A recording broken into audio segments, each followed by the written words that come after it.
I did also want to just acknowledge if we had any people from the mental health stream and also any of the state directors. I noticed a few in the last session, which was fantastic. So if you've joined us, you're very, very welcome. Just a couple of announcements before we get started. This afternoon's going to go till 5:30. It's going to just a little bit longer because we've got a really full Nordic panel. We want to include everybody in that. So it'll be going 15 minutes longer. And also, Emily... Where's Emily? Was here a minute ago from this morning. Is Emily still? Oh, Emily's there. Yeah, cool. Yeah. I've got a small gift from this morning. So this is a fantastic umbrella from New Zealand. So on behalf of all of us, hey, congratulations. Thank you.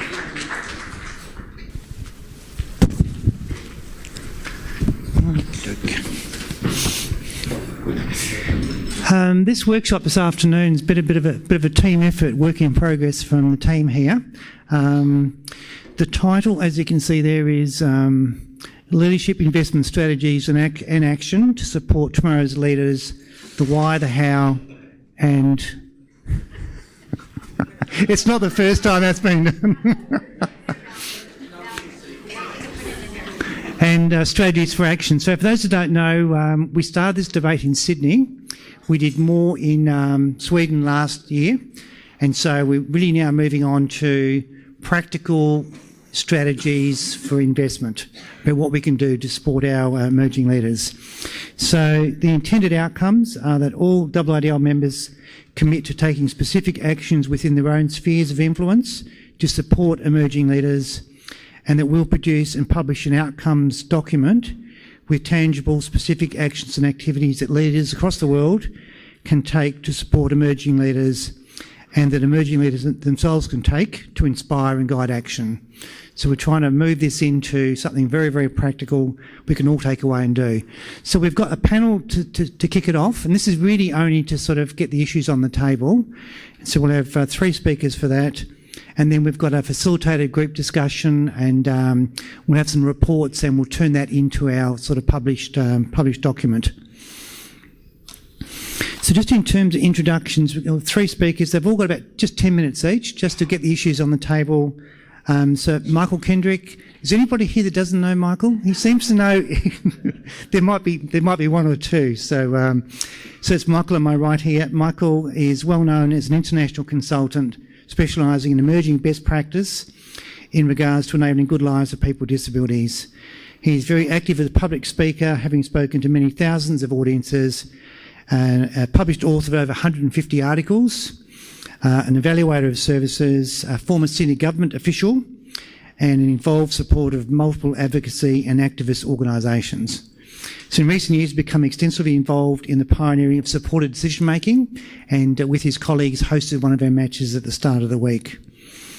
His interests and writings are unusually diverse. That's Michael Kendrick writing, unusually diverse. So he's written he has a nice turn of phrase, and include leadership, service quality, values, advocacy, community change, safeguards, service innovation, best practice and service model transformation, dilemmas in supporting choice, authority and empowerment, supporting difficult to serve persons, and many other subjects. And along with Lorna, Michael was one of the original people that got IIDL up and sort of running and where we are today.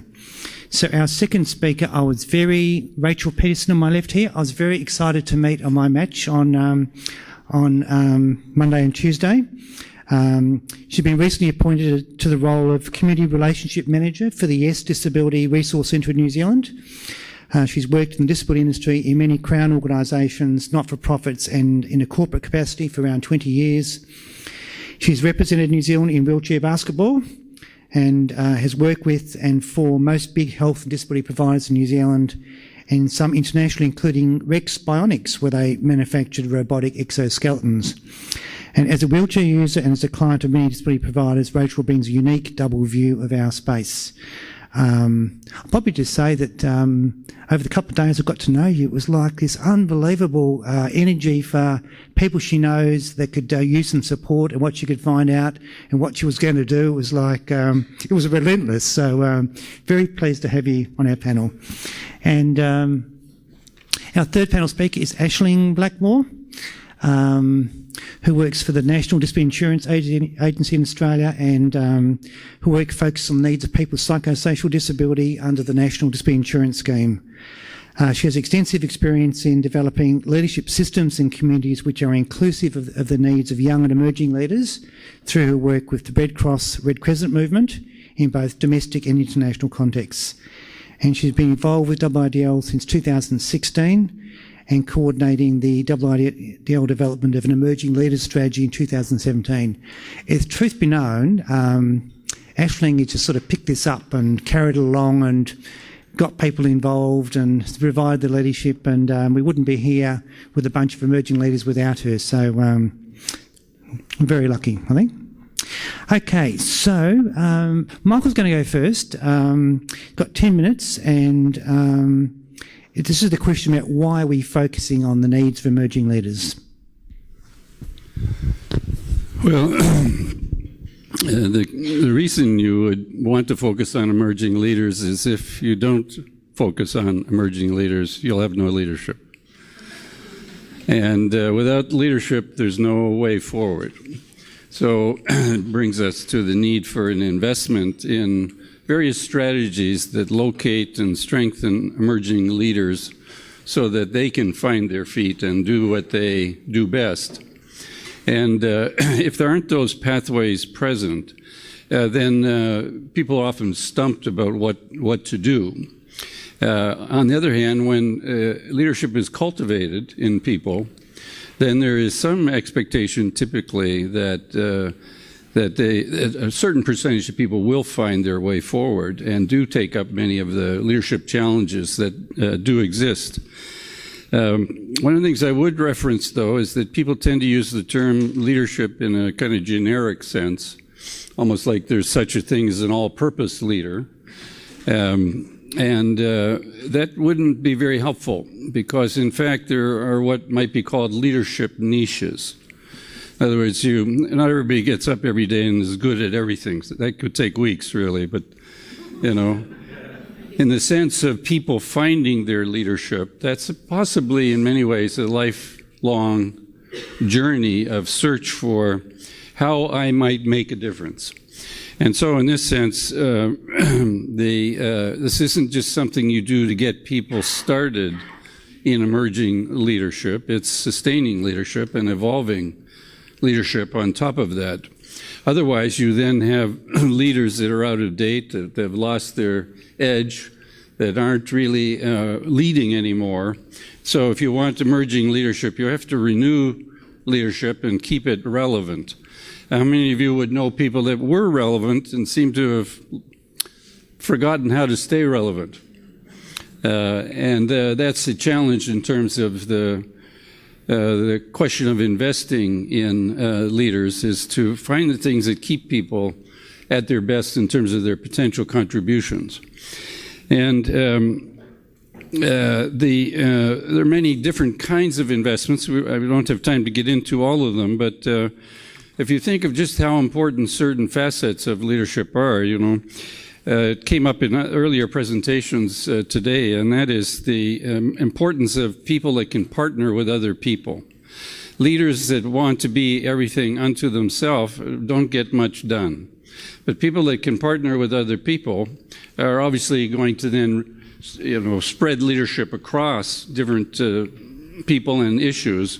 And so an investment in people's ability to see the value of forming coalitions, partnering, joining up leadership, and the skill set around that means that they're more likely to be in coalitions and other types of groups, alliances that are going to be more effective.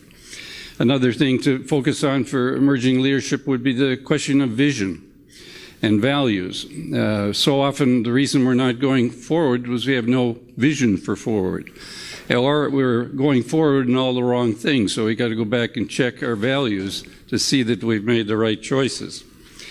And then there's mastery of content. Leaders need to actually know something about what they're doing. Even when it comes to buying an island somewhere.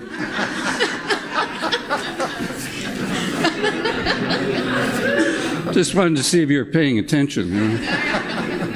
Yeah. And then there's the issue of mindsets and consciousness. People don't always link these things up, but what all great acts of leadership are born first in the mind. And if the mind is not working well in terms of generating that, then the leadership won't come. So we tend to think of leadership in terms of action rather than the thought or consciousness behind action. Lastly, we do need leadership in the aspect of leadership in terms of impact. Our strategies will come about being successful if the analysis underneath them is sound. So if we haven't properly analyzed something, how can we advance it? And so many of our initiatives are maybe right on one thing but wrong on another, and we wished later that we had thought it through better. So even though people don't think of analysis as part of leadership, it's very crucial because, if you're jumping into action not having thought it through, then you'll end up probably having to go back to the drawing board and having lost the confidence of people who trusted that you knew what you were doing. So I just wanted to open it up almost to give people a sense of not only the need for emerging leadership, but how it might be nurtured and done as thoughtfully as we can do that. So, great. Thank you, Michael.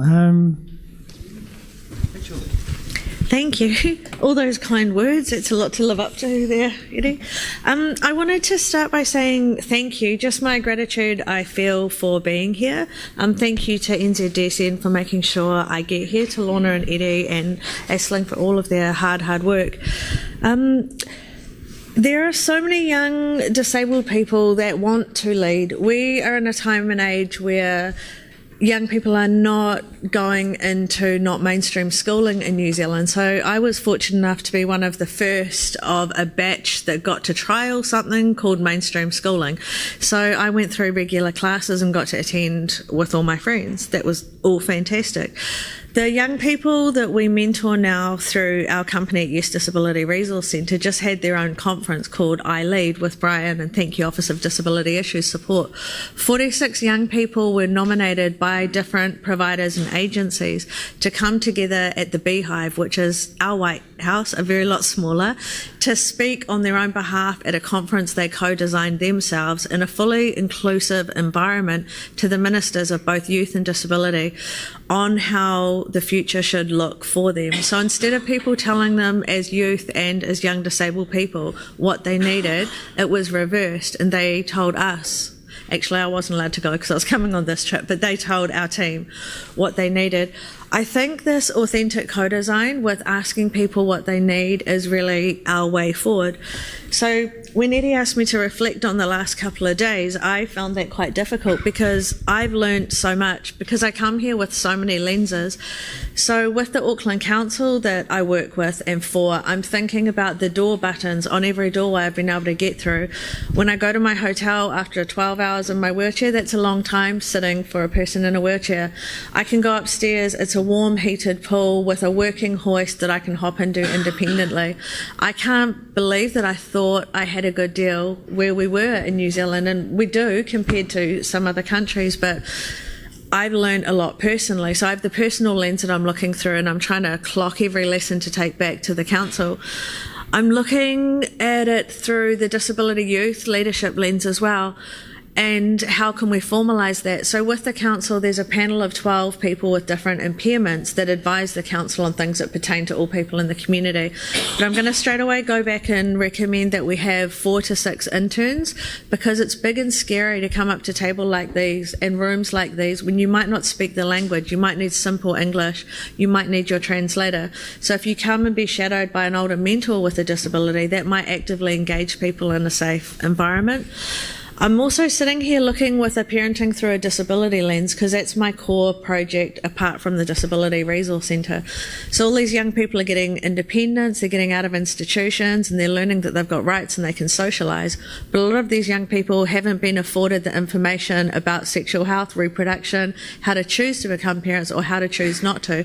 So we've got a wave of people coming through that are parents now, through to accidents possibly, people are living that wouldn't have 10 years ago, or through to choice because now they can and they want to. But in our country there's no information, resources or support. It's still not possible to get assisted reproductive technology whether you're paying for it private or public. So there's a lot of work to be done, so I'm thinking about that lens a lot. And then what I didn't see coming was myself as a leader. So I sort of thought my boss had made a mistake when she was sending me to Washington. I just go about my business, I do my work, and I sincerely try and do my best at all times. I didn't realise until the first day of our match when the qualities of a leader were being displayed on the screen. And my daughter's working with me on this trip as my support person, and she kept nudging me and she was like, "Mum, you do that. Mum, you do that.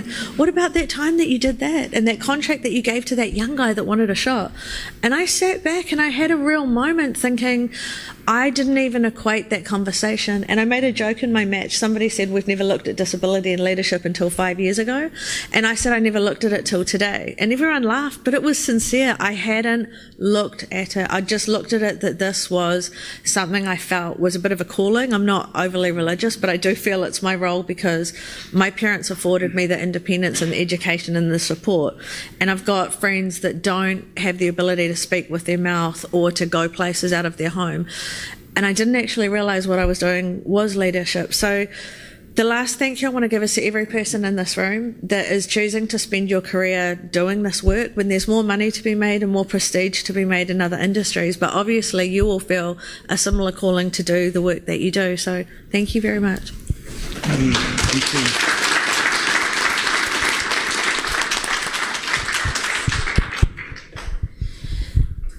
Hi everyone.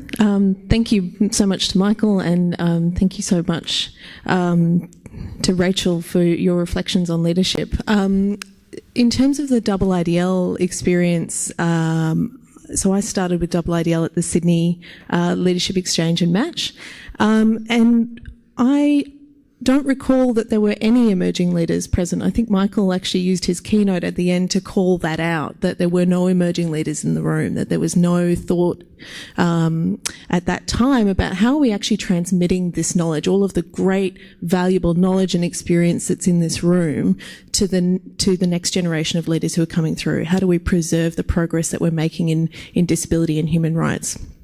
And so IIDL's leadership group and IIDL members really took that on board, and our journey has progressed quite significantly. Last year in Sweden at the exchange, we had somewhere between 12 and 15 emerging leaders attending, which is really great growth, and we've continued to grow on that now. One of the things that we did in Sweden was to have a workshop specifically with the emerging leaders group and then bring that into a joint meeting with the sponsoring country's leadership group. So senior bureaucrats, senior members of government, leaders of advocacy organisations in their country. And in that 3-hour workshop, one of the things that we did was to identify some of the needs of emerging leaders. And this was a group of people, lots and lots of lived experience of disability. I think only 2 people didn't have direct lived experience of disability. Lots of different countries. It was amazing to sort of see how much we had in common and how much that common purpose and goodwill could achieve in a 3-hour workshop. So the needs that we identified were opportunities for genuine leadership. So not kind of tokenistic ones, but really genuine opportunities to try and to fail and to learn. The second one was emerging leaders need to have and to be champions. So we need to have champions who take us through this leadership journey, but we also need to take the opportunities that we get and transform that into being champions for our peers, other people. It's kind of that idea of, as you walk forward, stretch your hand out behind you and take other people with you. And the last one that we identified was flexibility and openness to adopting change. And that's again both for emerging leaders. You kind of come through and you get educated in particular ways, you learn how to navigate a system, but then also the systems that we work within, they can be changed, we can change how we think about them, and we need that support as well. So that's the work that we did in Sweden, and we transformed that into a set of recommendations that we then took to the leadership group. And that's really about what can IIDL do, and what can the international network of emerging leaders that's connected through this group do. And today what we're taking it down to is something much more practical, and thinking each of us, this is a network of human beings, this is a network of people. So each of us has a sphere of influence that we can do something within. And that's really what we want to focus on today. What can we do? And I wanted to finish with a story from my leadership journey. Eddie mentioned I'm fairly heavily involved with the Red Cross, Red Crescent movement. And for about 3 years, I was the Deputy National Youth Member at Australian Red Cross. So that was somewhere between 20 and 40 hours of volunteering a week at any one time. Got lots of great opportunities, learnt so much. And then the existing National Youth Member retired, and we had an election. And I was like, great, I'm going to really seize this opportunity.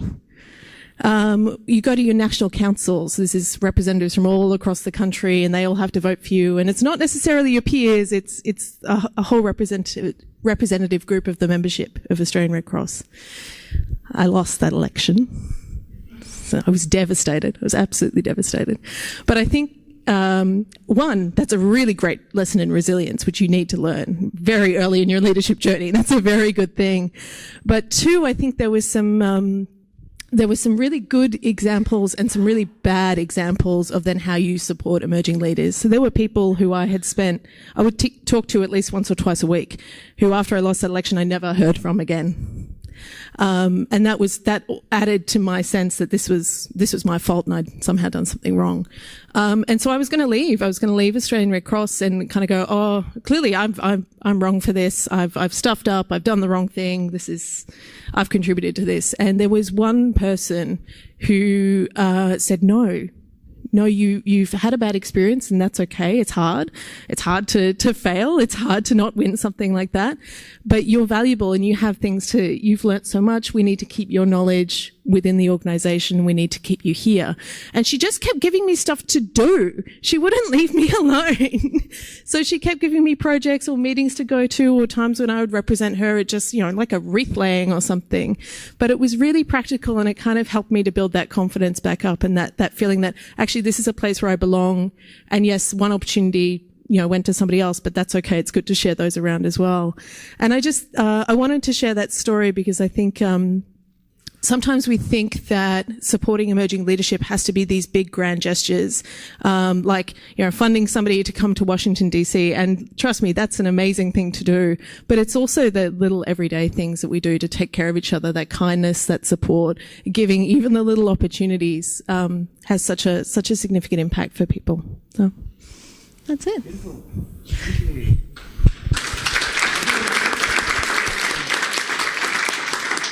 Do you want to get our questions up? Oh, yeah. Yeah, cool. Just while Aisling's getting our questions organised, just that last note Aisling finished on, when William was talking this morning, and I've heard this in the mental health recovery movement an awful lot, about sort of a moment of kindness, sort of one act of kindness, a simple thing from an ordinary person, and how for some people that can trigger amazing things in terms of their development and resilience and recovery. And so that was a lovely note to finish on. Okay, we're going to get very practical now. We've got 10 tables, and we've got a few around the outside, which we would probably need you to either form another group or join a table. Basically, join a table would be better, because we're going to do some feedback afterwards. Each table is going to need someone to focus on the questions, do some recording, and then we've got some feedback. We just want 3 key things from the tables. So where we've got emerging leaders, we've got them placed around tables. We want them to volunteer to do that. So we expect you to take control to do that. And just the questions, these are the way we 3 questions really. We've spoken about the needs identified by the panel and emerging leaders needing to develop confidence, credibility, resilience, knowledge, and a track record of performance. And then asking people to think about how are you, each of us, able to develop these skills over the course of your leadership journey, and asking people to take quite a long-term view, because it may have been something that happened quite early on in your career that got you started down a certain path. So how are you able to do that? How can you support somebody else to develop these skills? And what will you do differently as a result of today? Just sort of one thing. And part of that would be thinking about maybe somebody in your team or your network, and what you would like to do to carry that forward. So where we've got this structure, it's pretty tight. We're asking people to do a 5-minute personal reflection, just make a few notes, and then the table facilitator, there's 20 minutes. There's 3 questions, the first 2, and then the third one, we'd ask you to try about 5 minutes on each to have some table discussion, and then 5 minutes to pull out 3 key themes. And then we're going to do a quick run around to get 3 key ideas from the tables. Hi, everyone.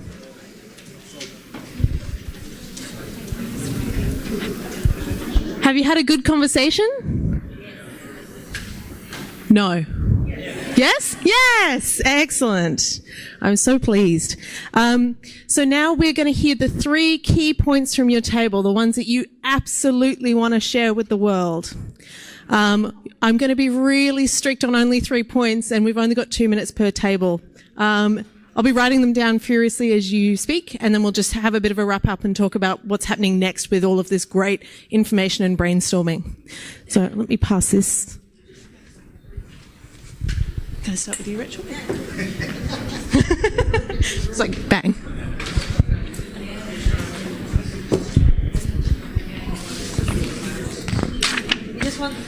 Just the 3 most important points from your discussion.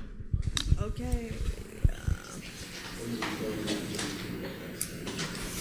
So a lot of people felt that they got to wear their position they are now because of peer support and mentors. But Rachel, can you?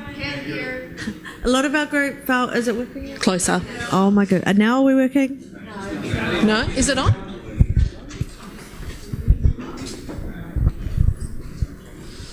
On? Okay. Is that better? Yeah. Now I had a chance to think. A lot of our group, when we reflected on how we got to our positions, a lot of us were fortunate enough to have support from peers and mentors that gave us quality guidance and quality shots at opportunities. Quite often, a key theme was there was a champion who saw a spark in us before we did. And there was a couple of us, and the word groomed has come up, but we're claiming it back as something different to other people have used the word for. That from a very young age we were seen to have gifts and potential, and so families sort of pushed, encouraged and supported us to do more. And the second part of the question is here. Sorry. Second question related to what will we do differently as a result of today? More partnerships. As you said, we're going to try and stay connected with each other a lot more. Sharing of information. So we're all doing great work, but we're going to work a lot harder to share different bits of the great work that we do. And we're really, really keen on these internship ideas. So get young people, and we've been having a little debate about emerging people and young people, but some of us are real hell-bent on speaking about young people, and pull the young people in to come into what is already here and put 4 under our wing whenever we can at every opportunity to start breeding them and growing them, and possibly shouldn't say it, but I'm going to say it, grooming them. Thanks. Thank you. Anyone want to volunteer or? Yay! Do you want 1 point per question? No, 3 total. Total. Yeah. Okay, I'll give 1 per question, I think. So in terms of how they were able to develop their skills over the course of their leadership journey, speaking for most people at the table except for me, they met mentors who were prepared to mentor them and developed a network through that primarily. In terms of the second question, how can you support someone to develop these skills? There was a lot of different ideas here, including mentoring at the end of their career, and throughout their career, and finding ways to engage the new leaders on ways that are accessible to them and engaging for them, and removing the fear of failure. I'll leave it there.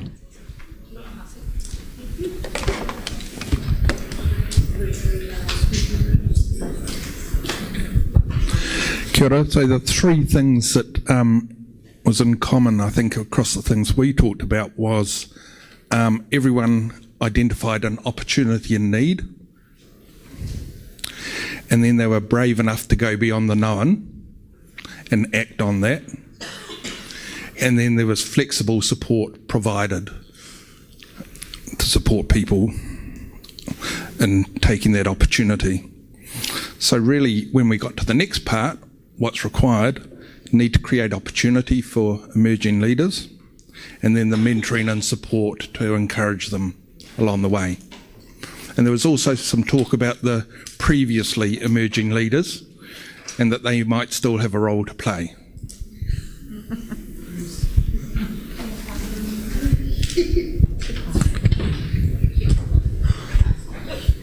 Hey everyone. The 3 points that came out of our conversation were, the first one was about the definition of emerging leaders. And to boil it down, our table thought that emerging leaders needs to be defined broadly and inclusively. So it's not about a role or status or age, but it needs to be all of those things and more. In addition to a broad, inclusive definition, there needs to be some sort of specifics nailed down around what emerging leaders means, so we know why, who, and what we're investing in and what we're wanting to do there. The second point was around mentorship and the importance of that in developing people's skills in their leadership journey. We talked about mentors who saw the potential in others and developed that by providing opportunities to lead and sharing resources in a variety of different ways, but doing that in a supportive way, so not just abandoning people to very difficult, unfamiliar scenarios. And the other thing was that that mentorship process or relationship was a two-way thing. It's not that the mentor has all the information, experience and knowledge and the person being mentored has none of that, but it's a two-way thing. And as part of that, the generational differences that often appear in those mentorship relationships, it's important to acknowledge those differences and to capitalise on them and to get leverage or develop progress with those differences. And lastly, that we need to change things up to enable leaders with intellectual disability to impart their knowledge and experience in the emerging leadership space and the leadership process, because they are a missing group from our perspective. So that could be done in a variety of different ways. Could be using different mediums to impart or collect information, changing formats of conferences such as this, and a whole lot of other things as well.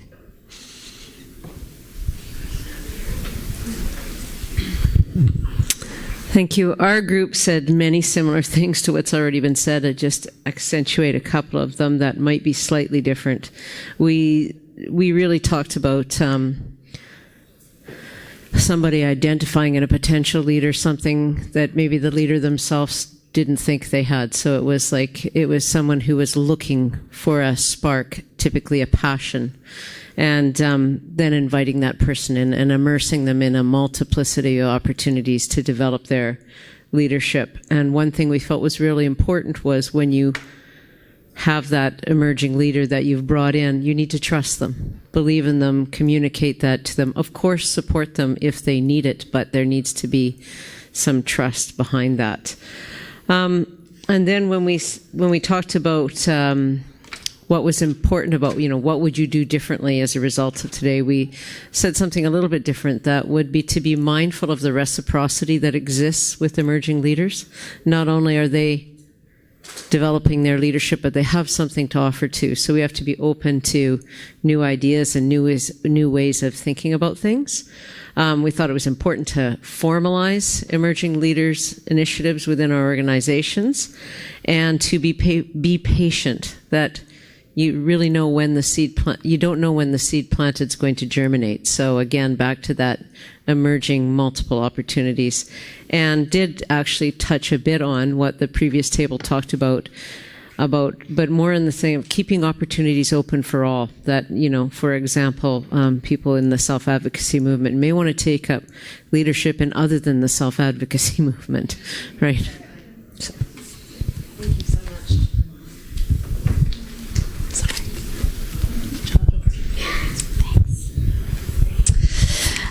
So in our group, we talked a little bit about pretty much everything that has been said so far.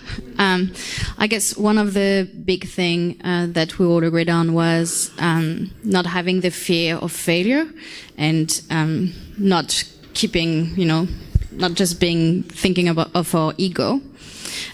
Something else that I thought was a really good point was some of us we've become leaders because we had bad leadership, and so we decided that we wanted to become leader to actually not do what was done before. And finally, the third point was, sorry. Oh, no, okay. The third thing that I guess came out, which I think is really important, is something that we would do differently, would be to speak up about our disability. A lot of us, I'm sure, have been through different experiences in their life and haven't really took the opportunity to talk about it when it was happening, and they waited because there was that fear of being judged and being in a leadership position. So, yeah.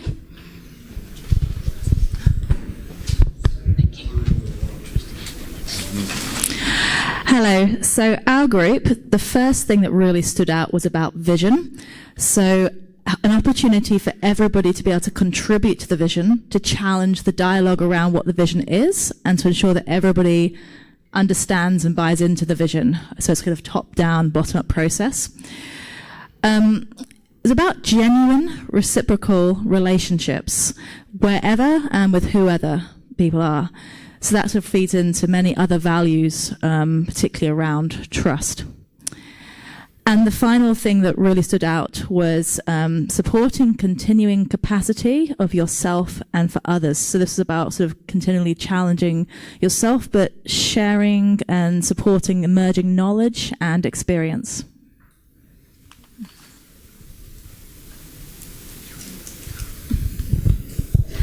Okay, so our 3 points, we started with how you were able to develop these skills. And the first thing that came up for us was building the plane in the air. So building the plane as you go, you're not going to always know how it's going, and sometimes you just have to go with the flow. When we talked about how you can support somebody to develop these skills and what you'll do differently, the first things there for us were around giving hope, belief and trust, and at times holding a bigger vision for somebody than they may hold for themselves. And then the third one in that has been said before, and it's around creating an environment of permission, creating an environment where people have the permission to fail and to trial and error, and to keep growing throughout their journey, because it is a journey. You don't just stop and are a leader one day and that's it. It's ever evolving. So being able to have the permission to keep learning and keep building, and realising that you don't always have all the answers. Oh, going back to Erin. Oh, thank you. Okay, so I think we also, as many other groups did, talked about mentorship a lot, but we talked about trying to do it in a more active way. So like not just mentoring the people in whom you automatically recognize the leadership skills, but in realizing that leadership skills can be learned or, developed over time.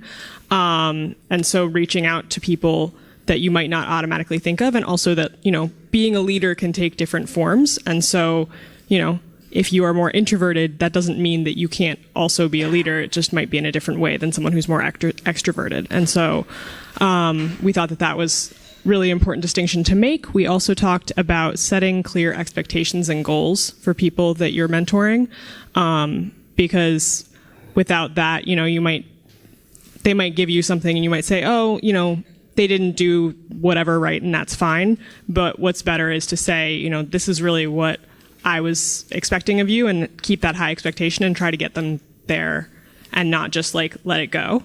And then also, as far as what you can do differently, building skills of self-reflection so that you can lead from a more reflective place, that you can know these are the mistakes that I've made in my leadership and this is what's worked, and not just lead through instruction and not just telling people what to do, but actually showing them through your own actions.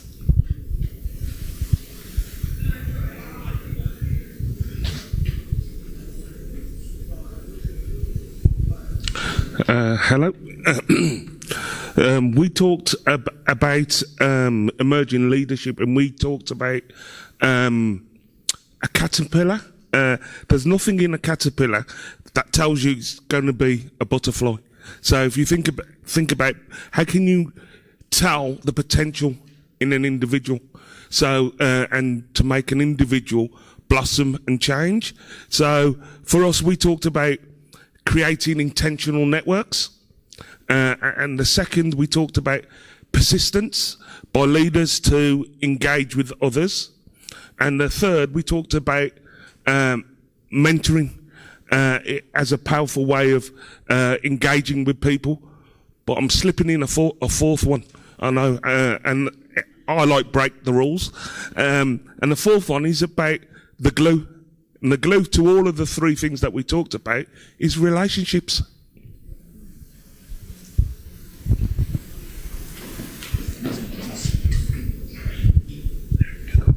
Thanks.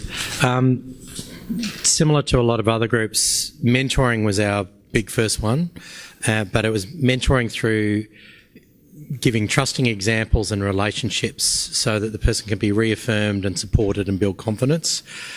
And that also includes knowing when to be able to step away or step down so that person can then lead, not getting in the way of that journey. Second bit was creating spaces and opportunities for emerging leaders to have doors open, and also the time and space to reflect, question and develop. And again, similar to a couple of other groups, making sure that we identify and support the leaders who haven't stepped forward or put their hand up yet for whatever reason.